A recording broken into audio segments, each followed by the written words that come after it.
Good evening, everybody. Welcome to tonight's episode of Learn Live UAE. Had a little bit of a hiatus last week, a little bit of a break, but a break's never actually a bad thing, I think. It's really important to be mindful of our own well-being. And sometimes that means taking a pause, taking a stop. And certainly at this time of the year, when it's been a really interesting year on many different levels, actually, I think a break is a good thing. So that's fine. We're back. I'm really excited to welcome our guest onto the show tonight. She's got such an interesting story, so many great perspectives to share with you all. And I'm not going to talk any longer because I really want to delve into our guest this evening. I'm really excited to welcome Leisa onto the show.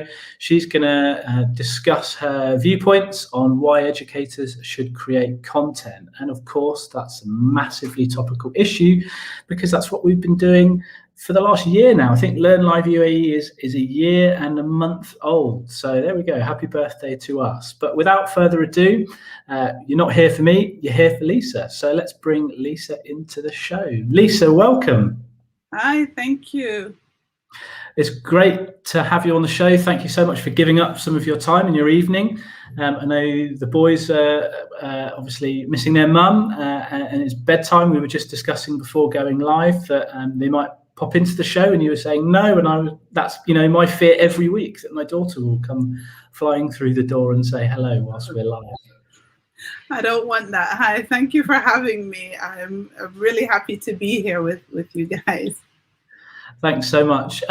For anyone that doesn't know you in the region or even further afield, could you just share a little bit about yourself, your background, and your journey in education so far, please? So I'm Leisa Grace Wilson, and I've been in the Middle East, the UAE, for the last, I'm like a little bit shy about that, but for 10 years, going on 11 years. I'm an educator, but I currently occupy the role of editorial director for Teach Middle East magazine, along with everything else that I do. But that's predominantly what a lot of people know me for.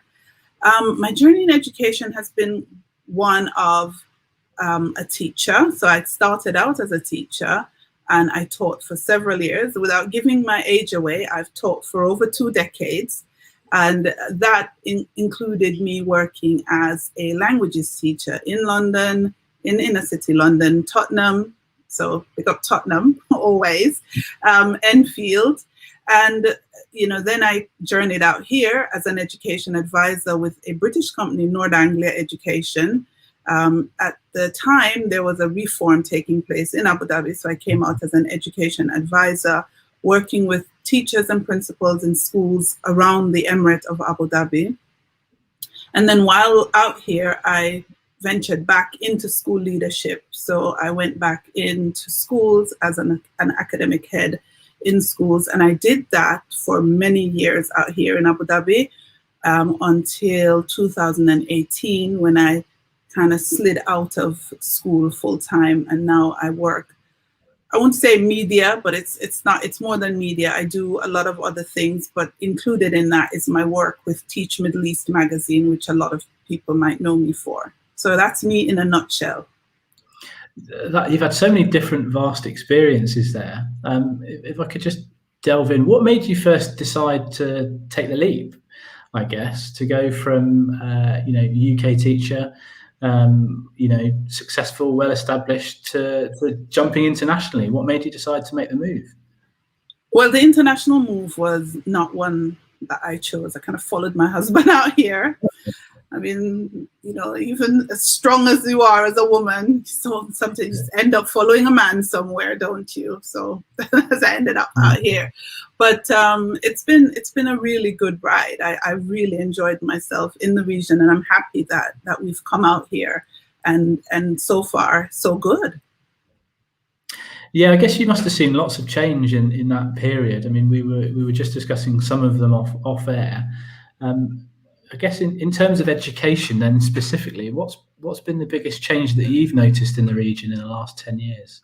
Yeah, there've been loads.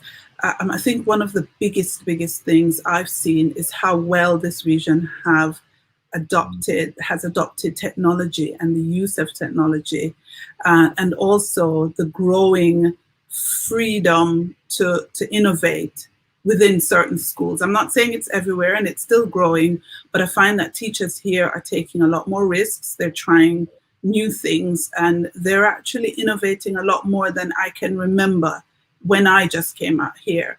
Something else that I find that's growing here is the level of collaboration between schools.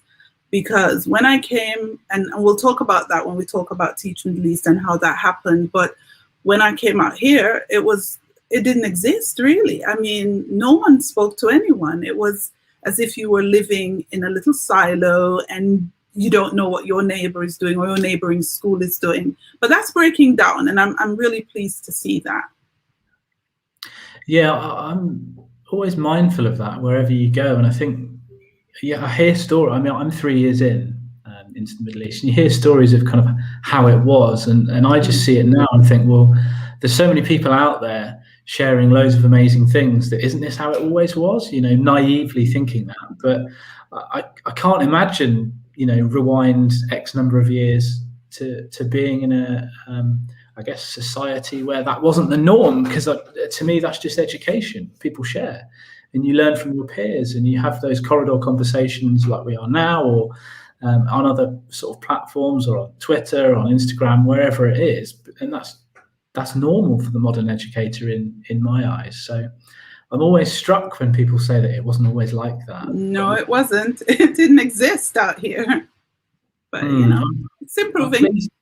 Yeah, and that's, I think, the main thing is we're always on that forwards trajectory.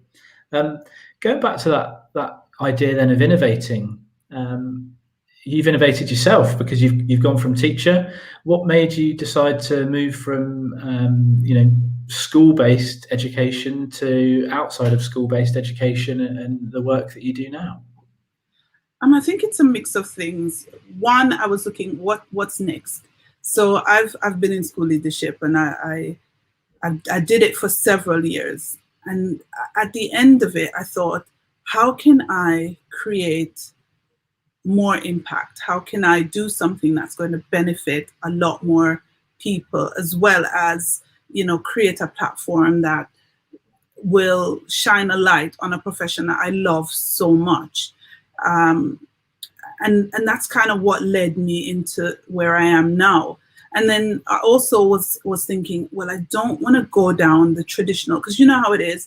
You go from teacher to maybe head of department, maybe assistant head, deputy head, and then you become a consultant.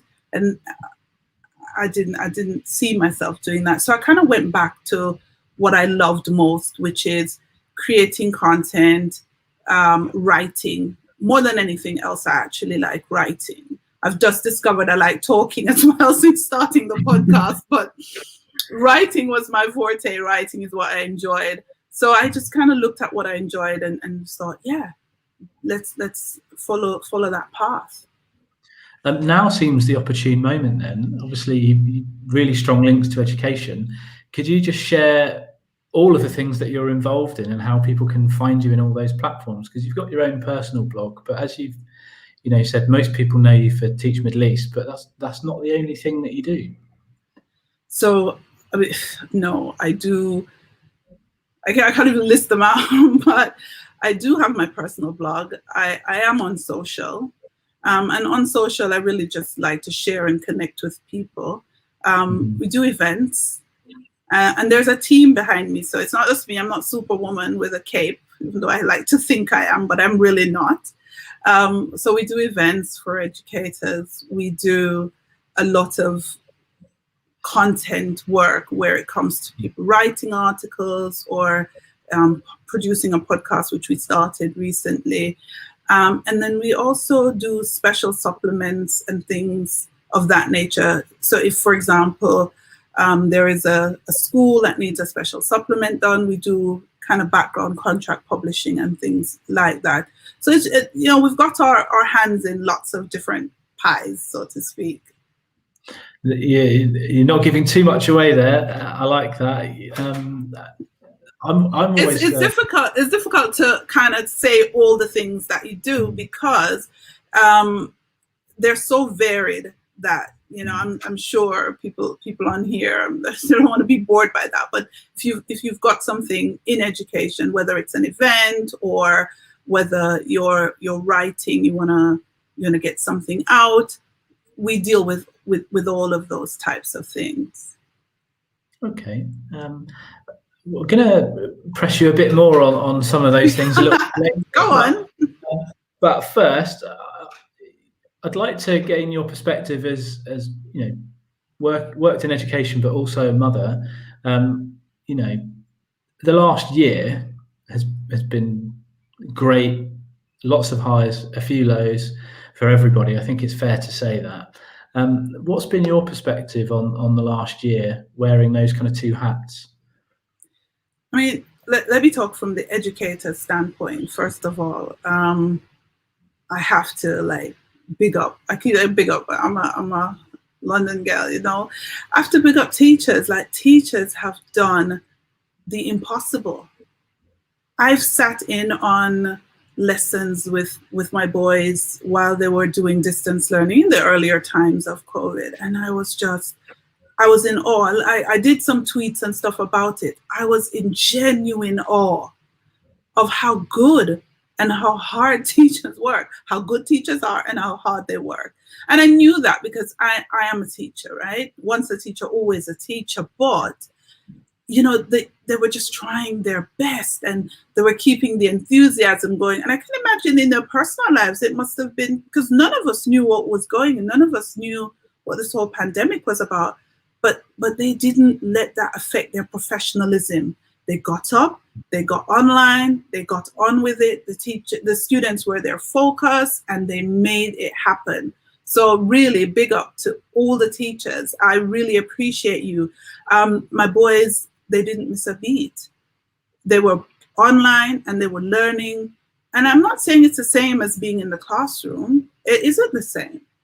But the effort that was made was so tremendous.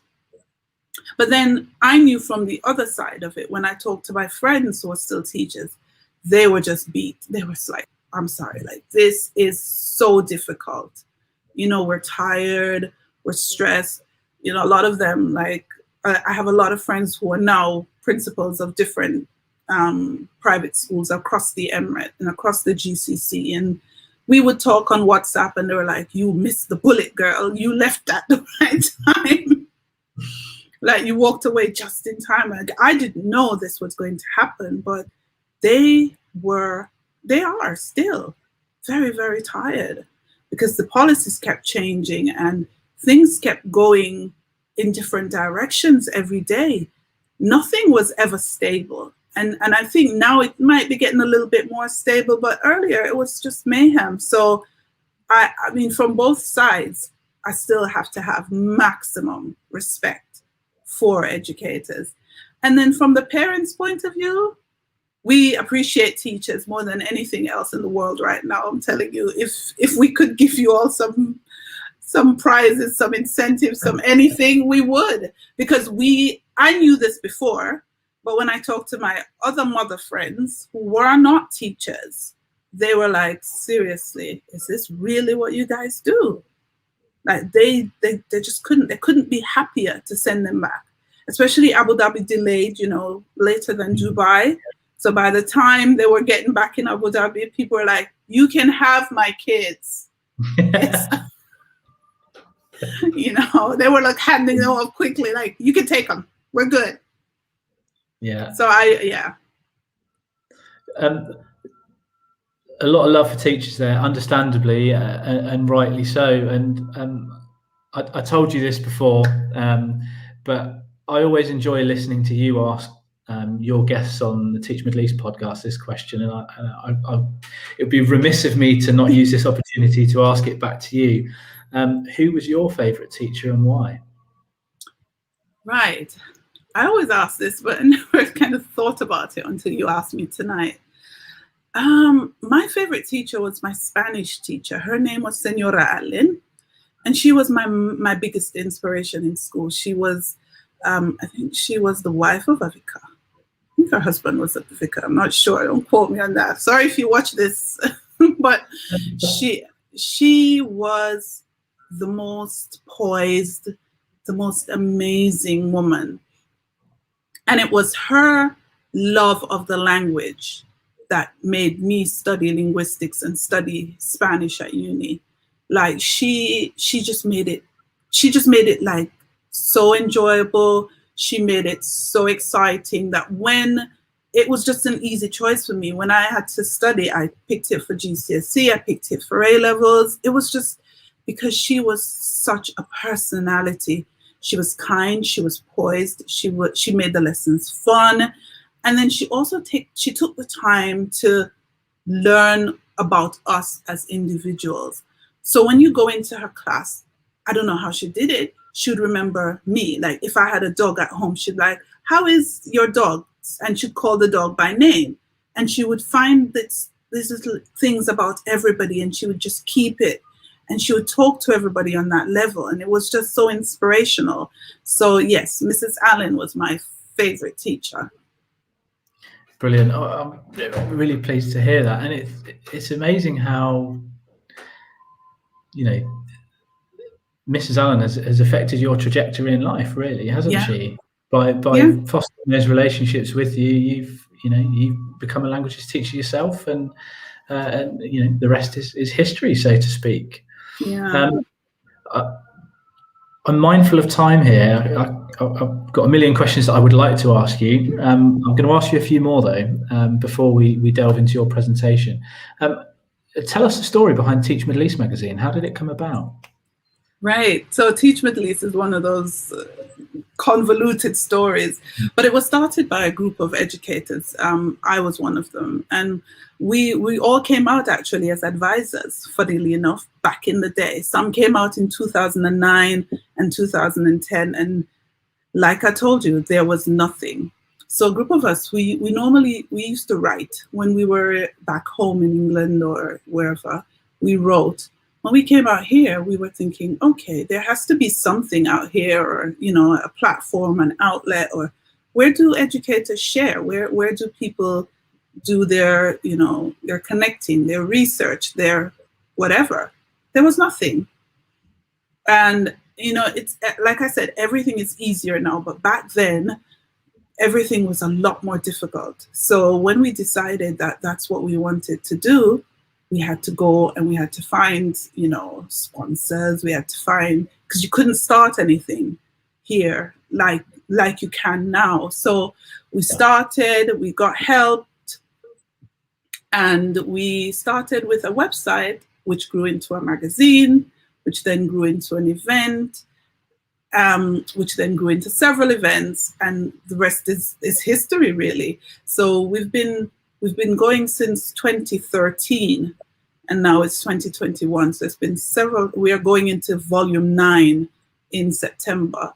And a lot of the people behind the scenes are still there. Some of them have even left the region, but they're still involved. And I, in 2018, kind of stepped forward to say, okay, I will direct and edit and, you know, keep everything going. So a lot of people know some of the older people that they would have met at events and stuff. But yeah, it's now growing and going. Yeah, and really is at the heart of curating and fostering collaboration across the region. A little note here. Thanks for tuning in, Al. Shout out to you, Leisa. Love Teach Middle East podcast. Great variety. Fully agree. Agree with that. Thanks for tuning in, Al. If anyone does have any questions for Leisa, please, like Al, just fire them into the chat, and we can ask Leisa. On that note, then, with sort of Teach Middle East and being involved in lots of other different aspects of education in the region, is there anything coming up that either Teach Middle East is a part of or is involved with that you'd like to share about, that's for educators or anyone in education? Yeah. So in August, so last year, August, we, of course, COVID, so we couldn't meet face to face. So we started the Middle East Teaching and Learning Conference online. And wow, that was a brilliant, brilliant event. We had, I want to say, close to 2,000 educators across the region just sharing practice. A lot of the sessions were pre-recorded, and then we had some live panels, and people were just online. We used an event app, and people were just online talking to each other, really getting involved. And it came at a brilliant time because COVID had kind of disconnected us. And so this event, the Middle East Teaching and Learning Conference, reconnected us. So this year we're bringing it back on the 24th and 25th of August. We can't meet in person to that great number, so we're still going to be doing it online. So there's a call out now for, thank you, Olly, yeah. There's a call out now for speakers. If you want to present, and we're going to talk about why you should get involved and why you should present, it's free. A lot of the things we do at Teach is free for educators. You know, it's not the Middle East is full of money, let's go guzzle it all and that kind of rubbish. No, this is a platform built by us as educators for educators. So this is a free event. It's free to speak, it's free to attend. And what we want to do this year is we want to do teacher-proven strategies for every classroom. So if you have a strategy and you want to share, come and share it at METLC. You don't have to do it live. We can do it pre-recorded and people can consume it on demand, or you can be part of a live panel and you can share your strategy there.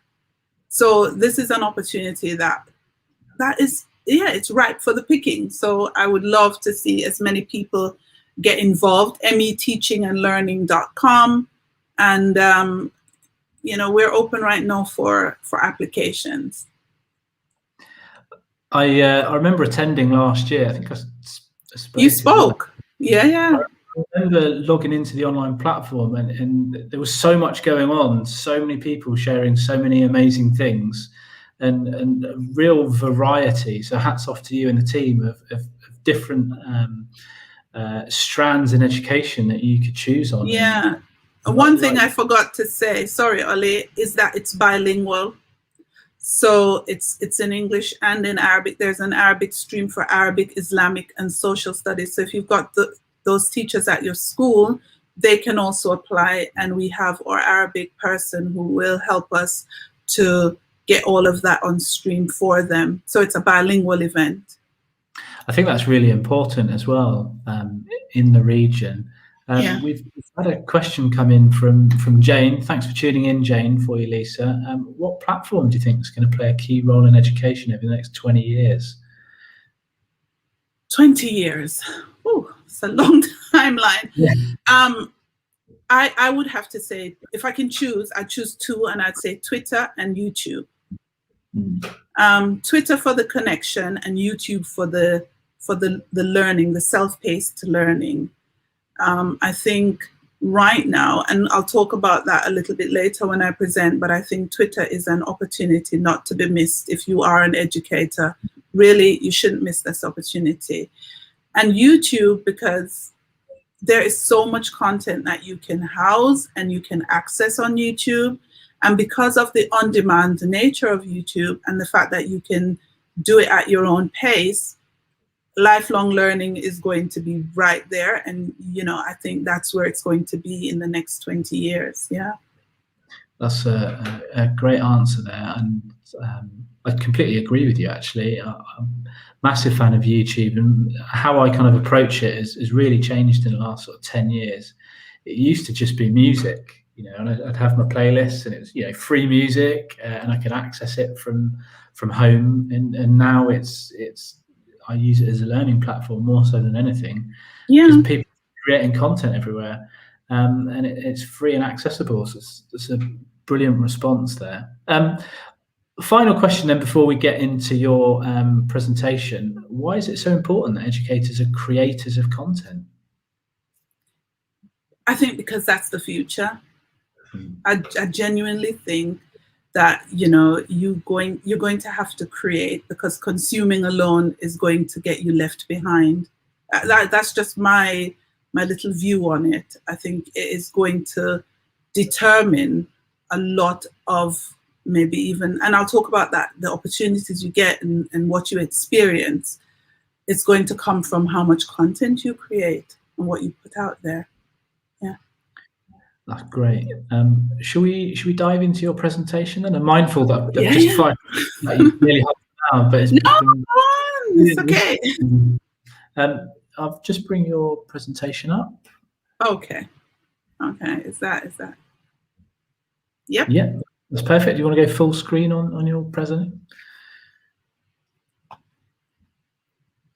On mine, I can go full screen. Let's see. Yeah. Yes. Awesome. Is that better? It's stayed the same on my screen. Let me just. I'll keep us. That's fine. Go for it. Yeah. Okay. So I just wanted to. I'm gonna try and go through this as quickly as possible, just to talk through why I think every educator should be creating content on some level. This presentation, I did a version of it at the Guest EdTech Summit. So if you were at that summit, I think it was earlier this year or late last year, I can't remember now, then you might have heard me talk about it before, because I'm very, very passionate. And every day I'm seeing more and more examples of why this is absolutely necessary. And so I'm just going to go through and talk through, my views on this. The first thing is that I think, let's see if I can get this changed. Okay, awesome. Is that we're consuming a lot more content, a lot more than we normally do. And lockdown and COVID and everything is contributing to that. But one of the things that I think we have to realize is that content is the new currency. It's what everybody is spending right now. You spend all your time online, but once you're doing that, the networks, whether it's Google or Facebook or Twitter, they're using your attention and they are actually making money from that. So for every hour, every minute that you spend on there, they're benefiting. But there's a way that you can benefit too if you become a creator and not just a consumer, not just there watching and taking it in. And I believe everybody, these platforms are there, and everybody should create, because why not? And I know it sounds simple, but when I ask this question, I get a lot of common excuses. And I'll tell you a little story, because when I started to write first, which was, several years ago, I was so shy. I know that's like hard to believe now because I'm here talking on Learn Live, but I was so shy. I was so scared. I was, worried what people would think. And so I used to write under a pseudonym. So I actually put my mother's first name and her maiden name, and I kind of mixed them up, and I used to write under a pseudonym called Roseanne. So I was hiding behind that because I enjoyed writing, but I was scared. But my viewpoint has changed completely. So a lot of the excuses I get now is I don't like social media, which is fair because social media can take a lot of your time if you're not careful.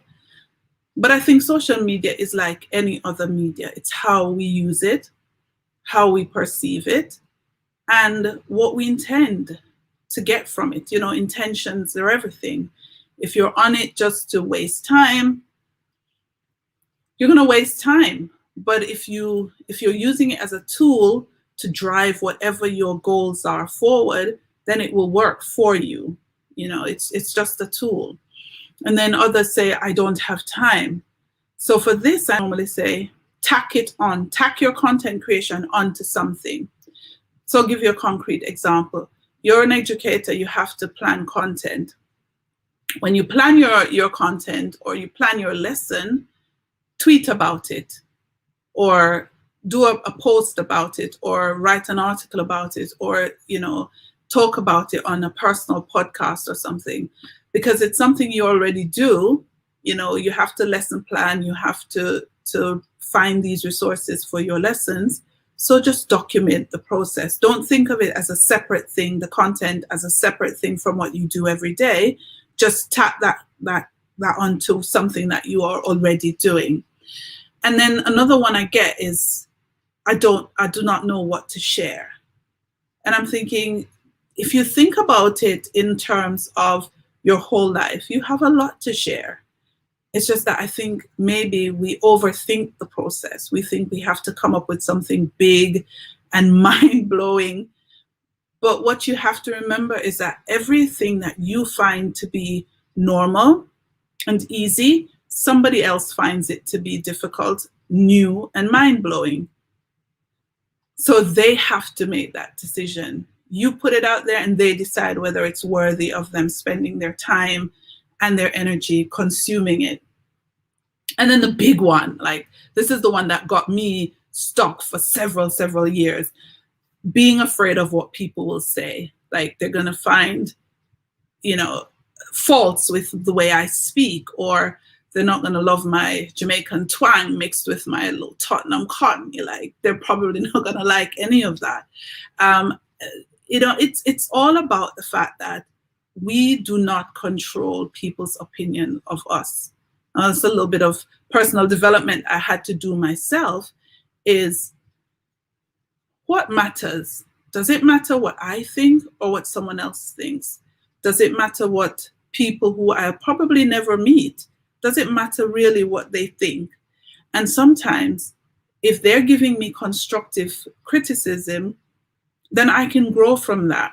And if they're a troll, I can block them. And if their opinion is not something that I want to hear, I can ignore it. Might not be easy, does take practice, but don't let that be an excuse. And then sometimes you might be afraid of what your school or your employer might think.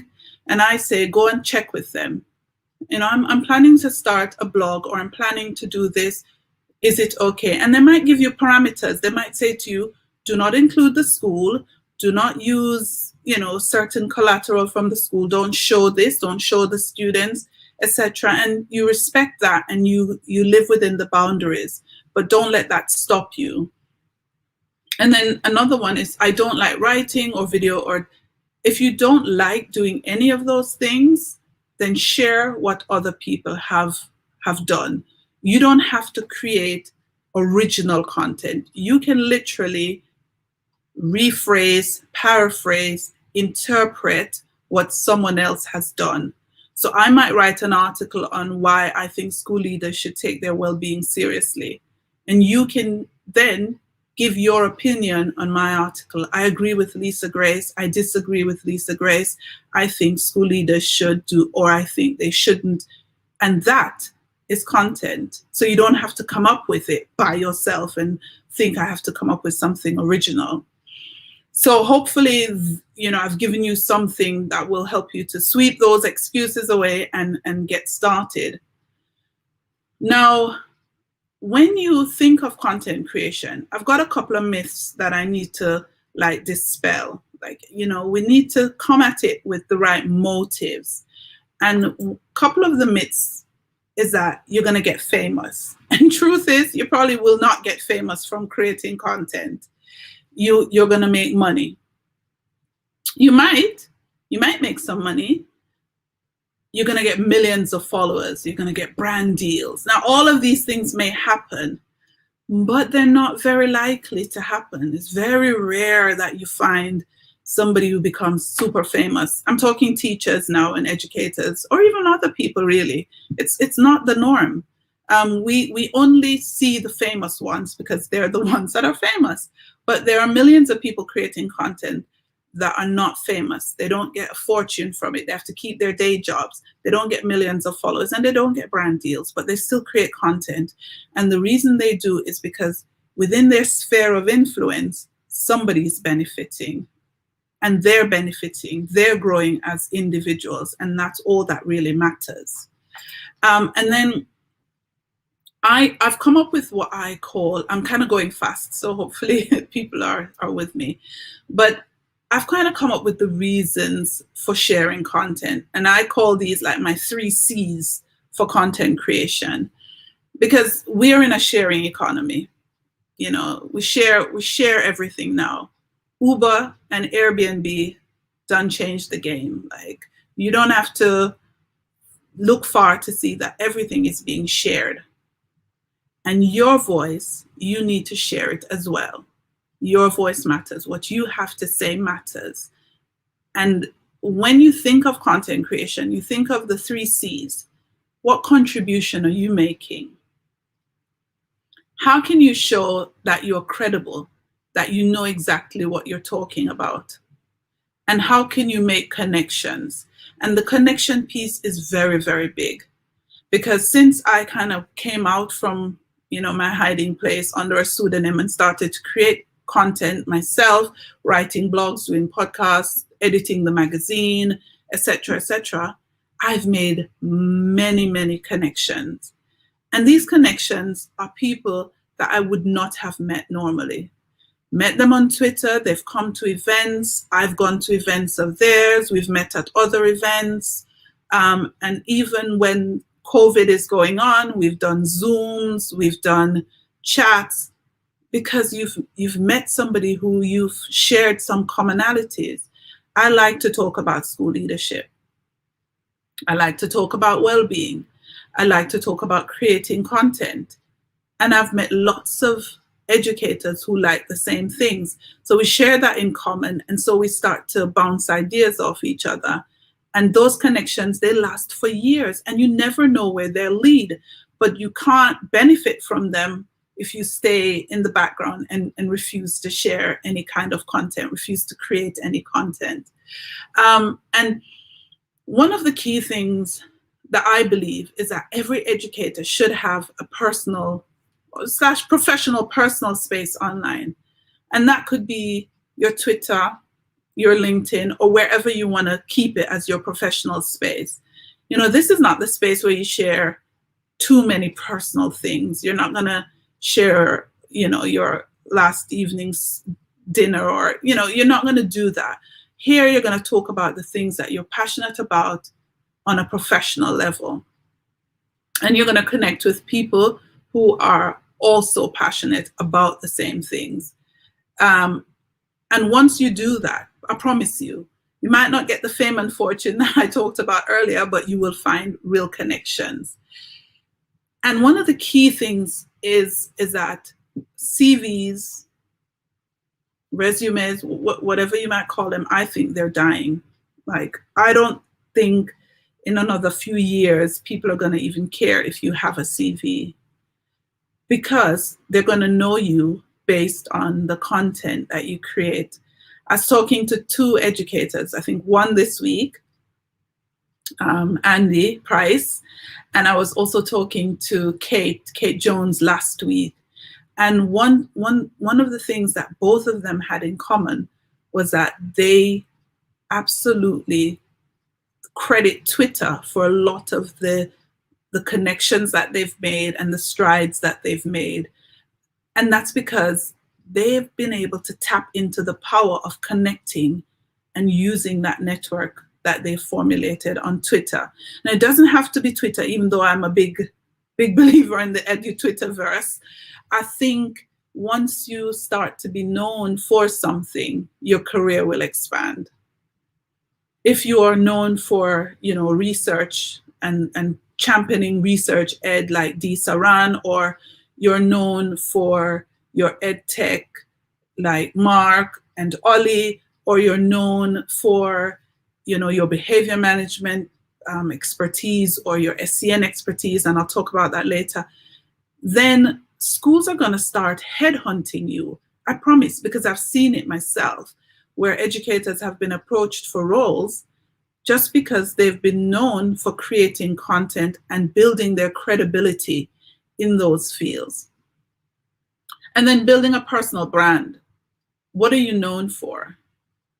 And that leads back to the career prospects, because I think educators have long kind of been relaxed into this thinking that, oh, I'll just find a school, send them my CV, and then they'll just, interview me and I'll get the job. But there've been roles that hundreds of teachers have applied for the same position.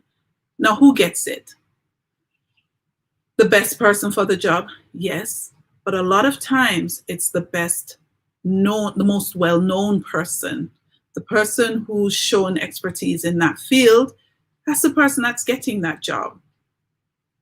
And then, of course, simply share and network is also reasons for you to create content. Let me grab a sip of water and while I think about that for a minute. Yeah. Sorry. So then I get asked a lot, what type of content should you create, right?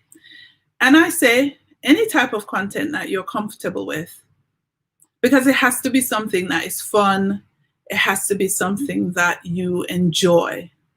If you don't enjoy it, it's going to be short-lived. So if it's blogging, you can do videos, whatever it is.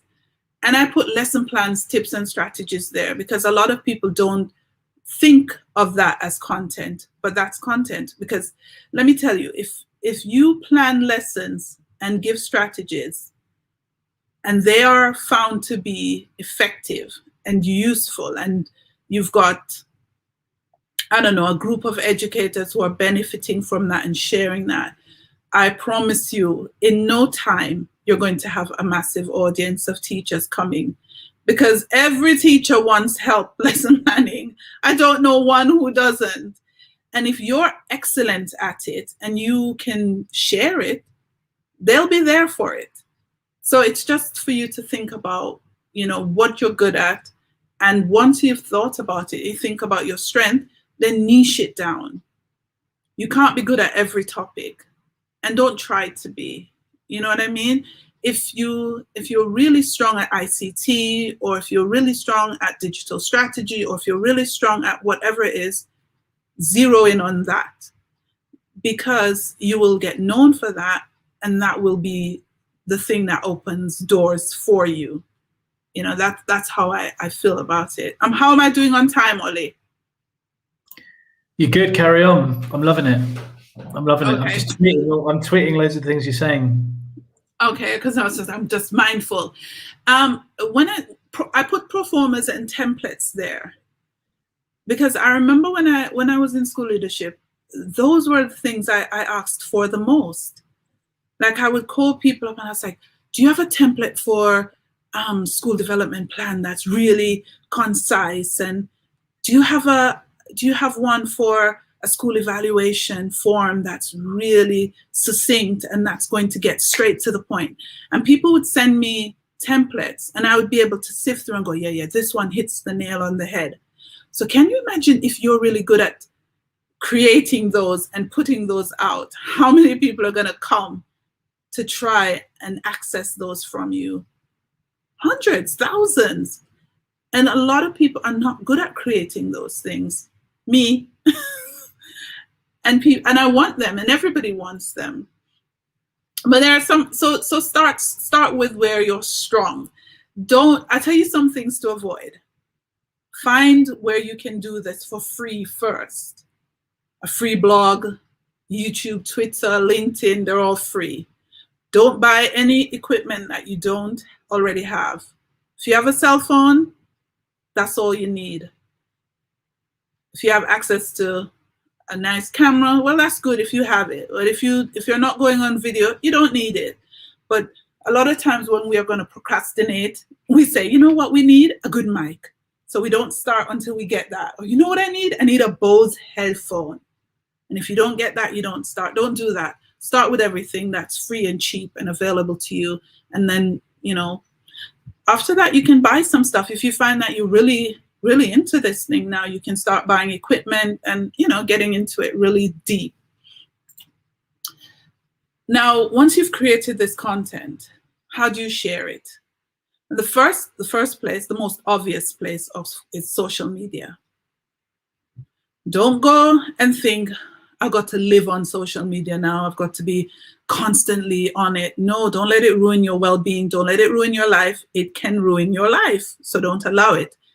Select the times when you know that you are able to post and respond within a timely manner and leave it. So that might be 8 o'clock on a Monday. While you're watching Learn Live, you're going to make a couple of posts. Then you're going to turn off your notifications, turn off your phone, and head to, bed or read a book or unwind or listen to music. But the best place to share your content is on social. Then, if you want, you can start your own newsletter. And once you start your newsletter, it will grow. A lot of people, I don't have anybody to send my newsletter to. Yes, you do. All your friends, ask them for their emails. I'm producing this, this newsletter on whatever your topic is. Do you mind if I send it to you weekly? And when I send it to you, could you share it for me, please? And you'd be surprised. People will share it, and people will actually like getting it. And if you don't know that they like it, share it a few times and then stop and see how many of them ask you for it. Go, hey, where did the newsletter go? You didn't send it, and then you know that people are interested in it, and you will know that you do have an audience, and it will grow from there. If your school allows you and they have an intranet or an email circular, then please ask permission and share your content there. Another thing, collaborate with other content creators. Like I'm now here on Learn Live, and Olly speaks at METLC and, articles for Teach Middle East. So that kind of collaboration works as well. Just say, hey, can I come on your show? And I'm sure if he has space and you have something good to say that is shareable, yeah, I'm sure, who would say no to that? I wouldn't. I get guests on the Teach Middle East podcast, and I've got a line of people who say, oh, can I come on the podcast? So now all I've done is I'm not going to refuse people, because everybody has something valuable.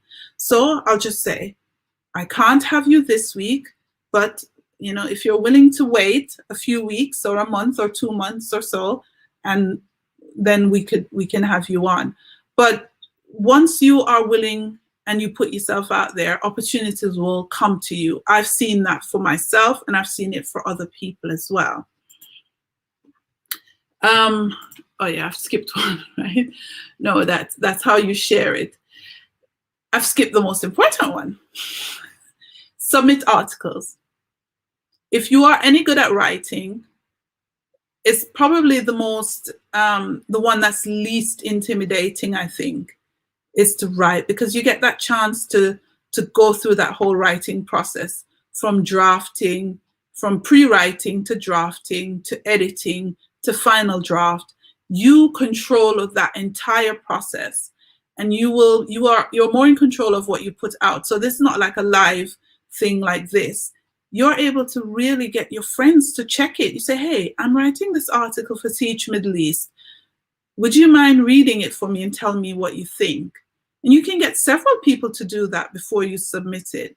There's a little button at the top of teachmiddleeast.com that says submit articles. Go there, fill out the form and submit, because I tell you what, it is, and it's not only Teach Middle East, to be fair, it's every single publication, whether it's a newspaper or magazine, they all need content. Many editors don't tell you this, but once they sit down to get their issue published, they have a certain amount of pages that they have to fill.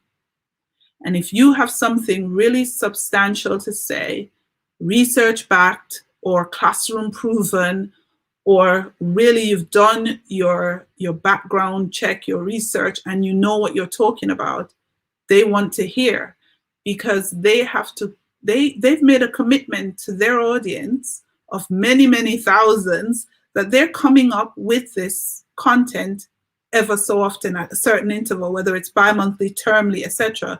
So they want those articles, because that's going to help them to fulfill a promise that they have made to their audience. So please submit articles. And then over the years, I've followed a lot of content creators. I like Twitter. I think all educators should be on Twitter. I was saying that to Andy Price. I was like, how do we get every educator in the Middle East to sign up to Twitter and to actually start learning from each other? I don't know how we do it. So Learn Live people, please, if you know people who are not yet tapping into Edu Twitter, get them on there, because I think they're missing an opportunity to really get into the learning that's taking place for free. And I find it's better learning than a lot of schools are paying for from consultants. Please don't kill me if you're a consultant. Don't shoot me. I'm just speaking the truth. Because I can ask a question and I can get 30 responses, and they're going to be well thought out. And people are going to point me in the direction of resources I did not even know existed. And they're going to open my eyes. And all of that is from one tweet. And why wouldn't you tap into that? And some really cool people to follow are here, and they're not everybody. Once you start following them, just snoop on their pages and see who they're following and follow them. I'm sorry, it's what I do, this is not exhaustive. You've got some really good people in this region, and some who are even outside of this region that I think if you tap into their networks and just kind of follow what they're doing, then in no time you're flying and people are following what you're doing. So I'm hoping that from this list, we can even add more as we go on, and I can send this to maybe Olly or somebody if they want to share it. Yeah, please do. To get in touch with me, I'm on Twitter at Leisa Grace. And obviously, I blog at lisagrace.com. It's not about education per se. It's really my personal musings on life and all the crazy things that go on in my head. But education-wise, Teach Middle East and teachmiddleeast.com. Teach Middle East on Twitter. On Facebook, it's Teach Middle East Magazine. On LinkedIn, it's Teach Middle East Magazine, and all other social media. So I'm happy to answer any questions. And thank you. Thank you so much. Thank you so much, Leisa. I'm just going to show anyone that's watching this back how easy it is to get in touch with Teach Middle East. You just go to their website, teachmiddleeastmag.com, contribute to Teach Middle East. There in the top in the menu system. Dead easy, page loads, article submission form. Yeah, it really is that easy. Stick your name in, email, phone number, attach your file that you've written and you've had your friend check, and you're away, and you can be published in Teach Middle East magazine. And I really would urge educators to follow your 3 C's. That really resonated with me. Contribute, credibility, and connection. Yes. The things that resonate the most with educators is they want to know that someone else has tried it. They want to hear the perspective and context from a teacher, whether they're at the far end of the UAE or a different part of the globe, that's in a similar context. They go, oh, right, that might work for me. I'll give that a go, because that is authentic and credible, isn't it? And I think that really resonated with me, along with just share your message of just share. Don't wait to start. Don't find an excuse. Just share something. Share whatever you're doing. Just share it, because every opportunity to learn from that, not only for yourself but for other people, and that in turn breeds your own credibility and authenticity with what you're doing, and engages others in that wider dialogue around whether it's teaching and learning or behavior, like you said. I think that's what really resonated with me. I thought that was great. Yeah, I get a lot of times people are saying, oh, I don't know what to share, and I'm saying there's whatever bugs you and you found the solution for it. Share that you had this problem and you found the solution and what the solution was, because somebody else has that problem. And that's it. I feel like we've gone full circle there. Going back X number of years, we're on Twitter and that wasn't around and people weren't connecting and collaborating. Now you can get amazing results, like you said, like that, from really experienced colleagues that can give you such sage advice.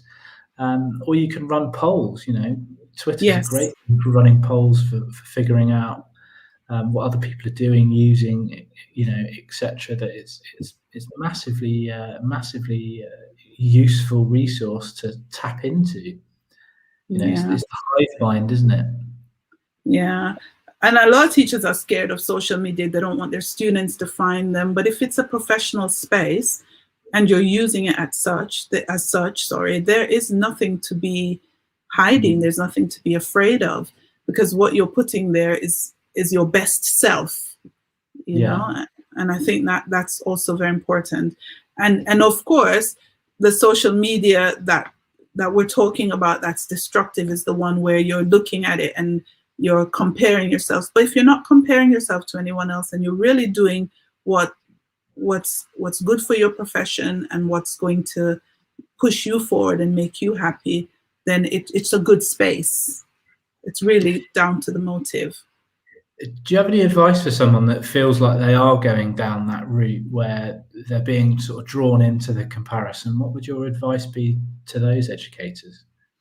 I would say if it's any at all possible, whoever you're comparing yourself with, unfollow them immediately.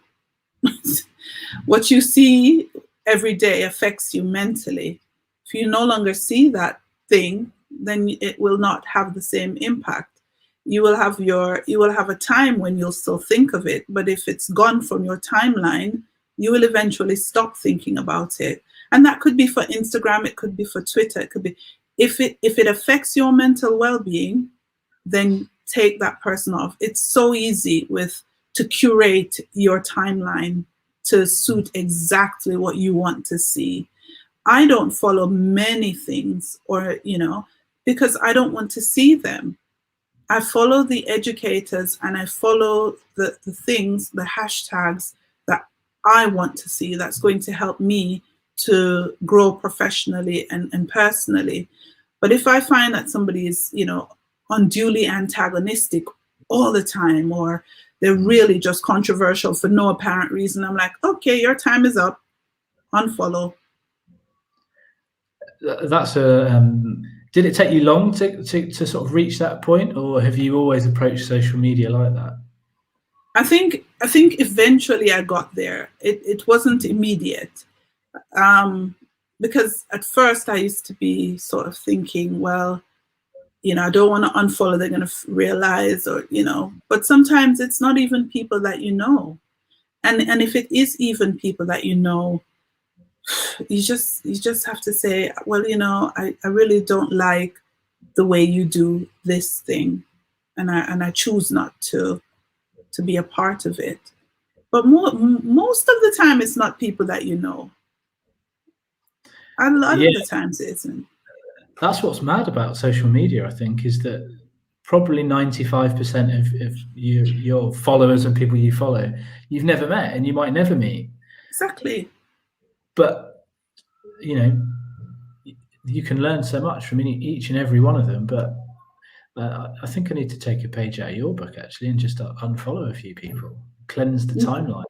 Yeah. If every time I see your tweet, I roll my eyes because it's either ridiculously self-serving or crazy or it just makes me annoyed. Well, how do I feel when I look at it?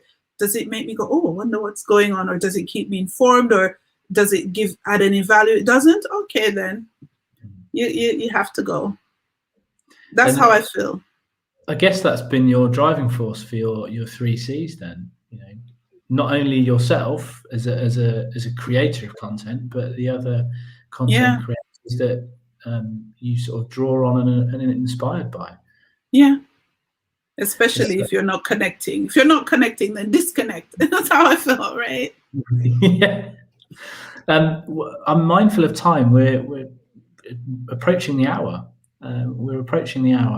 I'd just like to take this opportunity to say and reiterate one of Leisa's messages, which is if you're out there, you happen to watch this at whatever point in time, and you haven't started sharing anything yet,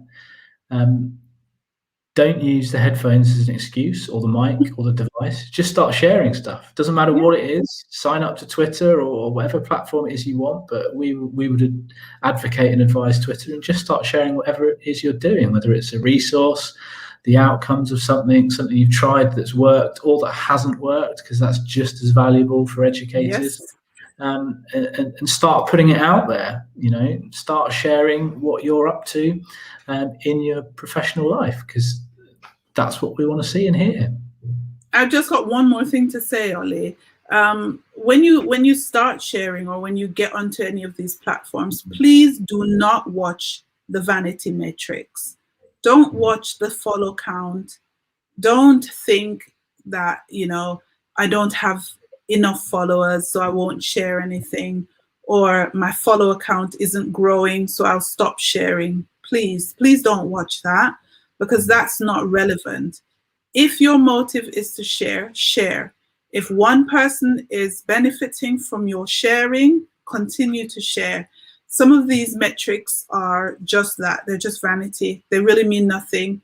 Just because you have 20,000 followers on Twitter doesn't make you any more important than the person who has 1 or 10. And it doesn't make what you have to say any more important than the person who doesn't have as many followers. So please don't watch those metrics, because Twitter and Instagram and all of them, they were created to be addictive, and they were created to play with your emotions. But you have to really be strong about it and not let that be a deterrent. You won't have tons of followers when you just get on, and you might not have tons of followers 10 years down the road, but that doesn't mean you're not having an impact. So yeah, that's what I wanted to say.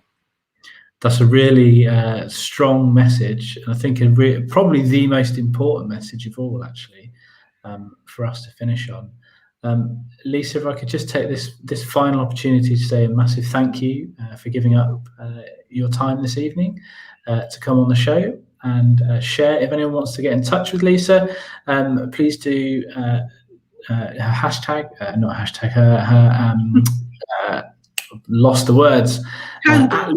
Handle, that's it, at Leisa Grace is on there, and please do look up Teach Middle East magazine, and also sign up for the Middle East Teaching and Learning Conference in August, meteachingandlearning.com, and sign up to present. Start sharing, please. Yes, please, come. Please start sharing and get involved, contribute, and get your creative juices flowing. All of these amazing opportunities that there are in the Middle East. Leisa, thank you so much for everything that you do for education and for coming on the show tonight and sharing. It's been fantastic. Thank you, Olly. Thank you so much for having me. Thank you very much. More than welcome. And thank you for all your support with Learn Live UAE as well. Oh yeah, definitely. One of my faves. Okay.